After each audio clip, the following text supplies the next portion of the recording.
I'm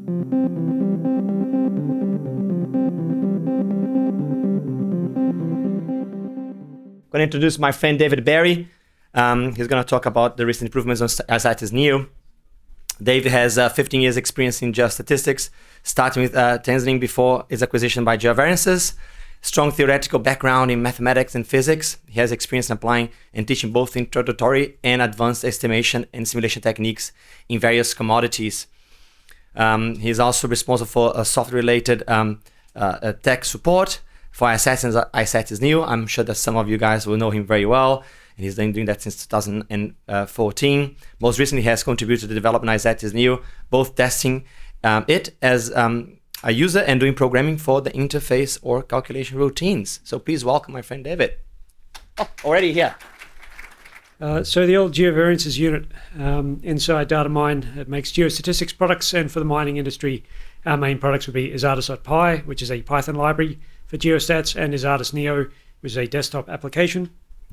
The other day it was announced that Eramet was a large French company which mines a lot of nickel and manganese, has recently standardized its estimation workflows using Isatys.py across dozens of its sites, and they said they did this for reasons of performance, reliability, documentation and support, and GeoVariances expertise. You can contact DataMine to learn more. You can Google Eramet Isatys.py. But maybe you don't know Python, you don't want to type all of your work, you want to see interactive graphical widgets on the screen and click on them with a mouse. And in that case, you should use Isatys Neo. And we've had two major releases in the last year. Version 2024.12, when we had year.month numbering of the versions, and then we've switched to year.count. So 2025.1 was the first major release this year. It came out in June. Things that we've had in those two releases, one of these, this was a request by someone who is not in the room today. She was going to turn up but wasn't able to make it. This is an option in the experimental variography stage to turn on and off immediately different directions. So if you don't like the continuity fan type analysis for anisotropy, you can generate a large number of individual direction variogram curves and compare them one at a time, or you can switch them on or off in batch. But maybe you prefer doing your variograms in Supervisor, and the import of variograms from Supervisor has been improved. Previously, if you had a domain variable in Supervisor, you grouped by domain, that was fine. But if you had two domain variables in Supervisor, say a geology and a hole type, those variograms would not come into Isatys Neo, but now they do. Moving forward through the workflow to estimation, Studio RM has long had an option to reset negative weights in the kriging stage to 0. Strictly speaking, if the thing in the ground is genuinely represented by your variogram model, and it really is a stationary second-order random function, there's nothing wrong with negative weights. But sometimes you run this and you get negative grades coming out of it, and you think that's probably not correct. So you might want to turn them off. And so that's now an option that we've ported into Isatys Neo. And we've also done a little bit of work on the simpler estimation routines. Previously, they were just like thrown in quickly. If you're using Isatys Neo, you're probably doing the proper geostats, kriging, simulation, and so forth. We do have an inverse distance and moving average routines, and previously you would not be able to do dynamic anisotropy with them, but now you can. So if you want to validate your kriged estimate with an inverse distance, you can use the same dynamic anisotropy in both cases. Simulations themselves, no change, but in the post-processing of them, we now have a separate task to do this. Previously, if you didn't check the options at the end of the simulations page to like give me the mean value and the minimum, the maximum, the quantiles, you'd have to calculate them in the Python calculator yourself. And it wasn't too difficult, but now it's easier because they just check boxes in a separate window. So you input your simulations, and then you can calculate mean, standard deviation, tons grade above selected cutoffs. You can do confidence intervals. That's what's on the screenshot here. So if you're doing a 90-15 rule for resource classification following Harry Parker's recommendations, you would be able to use this tool to help with your resource classification. and this works in both the one variable and multivariate cases. Now, all of those outputs are also available from multi-Gaussian Kriging, which I'm guessing more of you would have heard of conditional simulations than of multi-Gaussian Kriging, which has a bit of a intimidating name. One reason you might do conditional simulation is analyzing risk on different distant or different volume scales. So you simulate a very fine point grid, and then you reblock those results to different volumes, so you can see the uncertainty both at a very small scale and at a much larger scale, maybe over an annual mining period. Now, if that's what you need for your simulations, you're not doing multi-Gaussian Kriging. But maybe you don't need to do that reblocking. If you're just interested in the statistics at that first fine scale that you simulate at, then the Gaussian Kriging could be a drop-in replacement which is much, much faster, because it's basically just doing Kriging. It's Kriging the Gaussian values. It comes up with a bell curve, so it's a mean Gaussian value. You have a Kriging variance in Gaussian space, nice simple bell curve, and then we have a way to transform from Gaussian values to raw values. So that nice bell curve gets back transformed. You get some, I don't know what you're seeing, a distribution in raw space, basically a histogram model, and then you can calculate statistics from that. And because this is Kriging, it's not quite as quick as Kriging because there is this step of doing the back transform. But because it's Kriging, it's going to take seconds or minutes to calculate instead of the conditional simulations, which are going to be taking hours or days on the larger block models.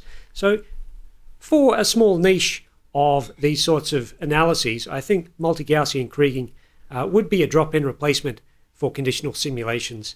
And it is much, much faster. And now we have in the Kriging window, you choose the conditional expectation option. You probably should be doing simple Kriging for these calculations, and all of the same outputs are there. The univariate calculations have been in the software for a number of years, but what's new is that the bivariate calculations are now also available. So if, for instance, you have a copper gold deposit, you want to apply a cutoff grade on the copper, and then see what the mean gold grade is. That's now possible in the assumptions that you can convert to Gaussian space, and it's all nicely correlated. And as a person who was working out the maths behind this, I can say this is really, really hard to work out. But it'll be easy for you because you just have to click the boxes and enter what cutoff grade you're interested in. Once you've finished your estimates or simulations, you go to grade tonnage curves to build your grade tonnage curves or tables. And this has had a bit of a revamp. The biggest change is for simulations. So previously it was just showing like the average of the simulation curves, but now we can show the range of different tonnage and grade values that the simulations can take as a shaded region, which are currently on this slide. And this is only showing one curve and the plus or minus range, but you can overlay multiple curves. You can also show each individual curve. You want like 100 little curves on the screen, that's also available, or you can sample from them. And the whole interface got a bit of a redesign.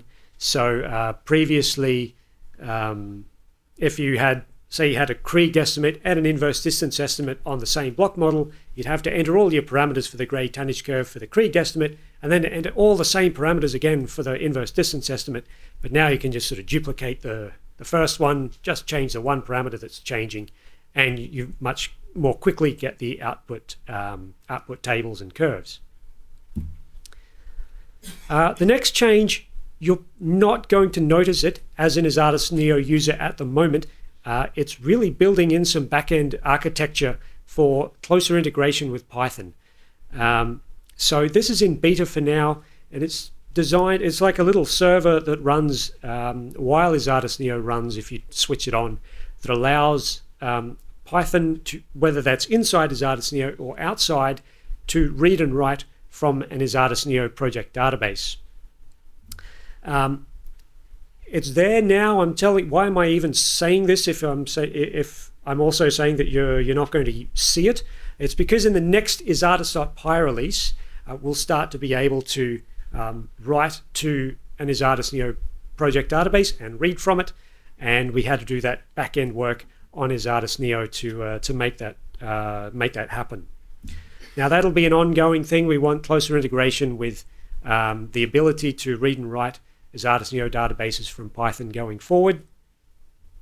What else is on the roadmap? Customized soft boundaries. So taking samples from, say, up to some distance into neighboring domains. That'll be done more or less in parallel with Studio RM. There are discussions ongoing with that. Some improved local anisotropy modeling or dynamic anisotropy modeling should be implemented later this year. And we also have upscaling coming later this year. This is sort of like a moving average of results, but it's a moving average that sort of, instead of defining a block or an ellipsoid and averaging everything inside it, you define a target mass or target volume that you want to average over.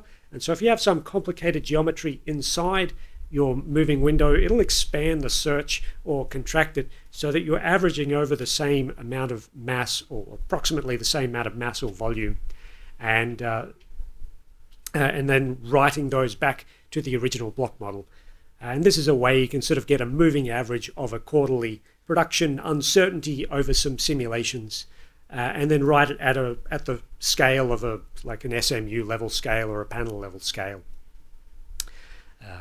So that's been suggested as a way that people could do resource classification. So it could be an input to one of those calculations. That's what I've got. Thank you.